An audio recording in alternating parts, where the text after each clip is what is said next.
income tax payable up to income of 12 lakh rupees.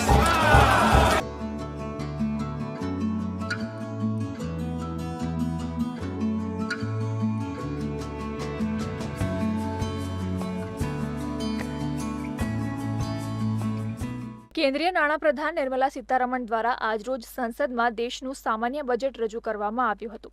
આ બજેટને ભરૂચ જિલ્લામાં સારો પ્રતિસાદ સાંપડી રહ્યો છે. ઇકોનોમિસ્ટ અને ઉદ્યોગપતિઓ દ્વારા બજેટને આવકાર આપવામાં આવ્યો છે. નિર્મલા સીતારમણના બજેટમાં આવકવેરા ભરનારાઓને મોટી રાહત મળી છે. હવે નોકરી કરતા લોકો જો નવી કર વ્યવસ્થા પસંદ કરશે તો તેમણે 12.75 લાખ સુધીની વાર્ષિક આવક પર કોઈ ટેક્સ ચૂકવવો પડશે નહીં. આ અંગે ભરૂચના સીએ સાગરમલ પારીકે જણાવ્યું હતું કે સરકારના આ નિર્ણયથી મધ્યમ વર્ગને મોટી રાહત સાંપડશે. આ ઉપરાંત કૃષિ અને સ્કિલ ડેવલપમેન્ટ અંગે પણ સારી જાહેરાત કરવામાં આવી છે, જેનાથી ભારતનું અર્થતંત્ર વેગવાન બનશે. આજનું આ બજેટ પૂછવામાં આવે ત્યારે કહું છું કે બહુ સરસ બજેટ છે. વિશેષ કરીને એની અંદર મધ્યમ વર્ગના જે લોકો છે, મધ્યમ વર્ગના જે લોકો છે એમના માટે ઘણો જ ફાયદો આપ્યો છે. લોકોને ઘણી કમ્પ્લેન હતી કે 2.5 લાખ 3 લાખથી ઉપરમાં કોઈ આજની કોઈ કિંમત નથી, એમાં બી કરવેરો ઉઘરાય છે, એટલે એને જરા વધારવો જોઈએ. તો એને સરસ કરીને 12 લાખ સુધી, એટલે કે 1 લાખ રૂપિયા સુધીની કોઈની પગાર હશે એટલે કુલ્લે 12 લાખ એને મળે ત્યાં સુધી એને વેરો ભરવાનો નહીં આવે. જોકે 12 લાખ સુધી સાવ માપી છે એવું નહીં કહેવાય, પણ જે સ્લેબ બનાવી છે એની અંદર 12 લાખ સુધીવાળાને એક સ્પેશિયલ છૂટ આપવામાં આવશે કે જેટલો વેરો બને છે એ આખો એને છોડી દેવામાં આવશે. એ સિવાય બી આશરે 25-30 લાખ સુધીની જે લોકોની પગાર વગેરે છે આ લોકોને બી બધાને ફાયદો છે કમોબેશ. કોઈને 40% ફાયદો, કોઈને 30% ફાયદો, એ રીતનો છે. આ થઈ આપણે મધ્યમ વર્ગની વાત. બીજું, મધ્યમ વર્ગ કૃષિ સાથે સંકળાયેલો છે, સ્કિલ સાથે સંકળાયેલો છે, મેડિકલ એજ્યુકેશન સાથે બી અડકતી રીતે સંકળાયેલો છે. તો જેટલા બી એના કોલેજીસ છે મેડિકલના, ટેકનિકલના, એની અંદર સ્ટુડન્ટ્સની સીટો વધારવા માટે એની અંદર આયોજન કરવામાં આવ્યું છે. એ સિવાય સ્ટાર્ટઅપ માટે, પછી MSCs માટે અને નાના ઉદ્યોગો માટે ઘણી જાતની સુવિધાઓ, લોન આપવાની, લોનમાં છૂટ આપવાની અને લોટની સીમા વધારવાની, એવું બધું કરવામાં આવ્યું છે. કસ્ટમ ડ્યુટીની સહેજ વાત કરીએ તો આજે જીવન લાઈફ સેવિંગ ડ્રગ્સ જે છે અગત્યની છે, તો એમાં બી આ લોકો ઘણી છૂટ આપી છે.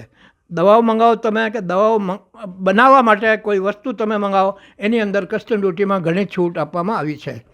એ રીતે બધી રીતે વિચારણા કરતાં આજનું આ બજેટ જનમાણસ માટે, એવરેજ માણસ માટે, ઉદ્યોગકારો માટે, નોકરીયાત વર્ગ માટે, બધાને માટે બહુ સરસ છે. નાના મોટા વેપારીઓ માટે કહી લે તો. આ તરફ આ બજેટને અંકલેશ્વરના ઉદ્યોગપતિઓ પણ આવકારી રહ્યા છે. નિર્મલા સીતારમણ દ્વારા રજૂ કરવામાં આવેલા બજેટમાં ઉદ્યોગો માટે MSME માટે લોન ગેરંટી મર્યાદા 5 કરોડ રૂપિયાથી વધારીને 10 કરોડ રૂપિયા કરવામાં આવશે. સોશિયલ વેલફેર સરચાર્જ દૂર કરવાનો પ્રસ્તાવ અને 7 ટેરિફ દરો દૂર કરવામાં આવશે. હવે દેશમાં ફક્ત 8 ટેરિફ દર જ રહેશે. ગ્લોબલ કેપેબિલિટી સેન્ટર્સ ટિયર 2 શહેરોમાં બનાવવામાં આવશે. દેશને રમકડા ઉત્પાદનનું વૈશ્વિક કેન્દ્ર બનાવવા માટે રાષ્ટ્રીય યોજના બનાવાશે અને નવી લેધર યોજના 22 લાખ લોકોને રોજગારી પૂરી પાડશે સહિતની જાહેરાત કરવામાં આવી છે. ત્યારે ઉદ્યોગપતિઓ બજેટને રાહત આપનારું ગણાવી રહ્યા છે. એઆઈને પણ પ્રમોશન આપી રહ્યા છે કે આજે આજના યુગમાં એઆઈની પણ ખૂબ જરૂરિયાત છે. સાથે સાથે એજ્યુકેશન, મેડિકલ એજ્યુકેશનમાં 75,000 સીટ જે વધારવાનું આયોજન છે એ ખરેખર ગ્રામીણ લેવલે જે જરૂરિયાત હતી મેડિકલ સગવડની એનો પણ જરૂરિયાત પૂરી થઈ. શહેરી વિકાસ, અણુ ઉર્જા, પ્રવાસન, એ બધા ઘણા ક્ષેત્રોને આવરી અને એક નાના માણસથી મોટા માણસ સુધી જે ચિંતન કરીને બજેટ બનાવવામાં આવ્યું છે ખરેખર સરાહનીય છે. એસએસઆઈ ઇન્ડસ્ટ્રી ઘણી નાની કંપનીઓ 12 લાખ સુધી કમાતી હતી, તો એવા લોકોને પણ ટેક્સમાં રાહત આપવી જોઈએ 12 લાખ સુધી, જે અત્યારે 30% ટેક્સ છે ઇન્ડસ્ટ્રીમાં. બીજું, આજે કિસાનો માટે બજેટ ઘણું સારું છે.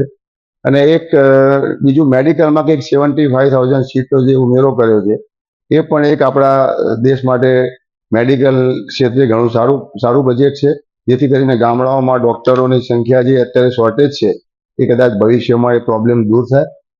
ટૂંકમાં મારી દ્રષ્ટિએ આજનું જે બજેટ છે એ બજેટ દેશના ગ્રોથ માટે ઘણું સારું છે અને મિડલ ક્લાસ માટે ખૂબ જ સારું છે.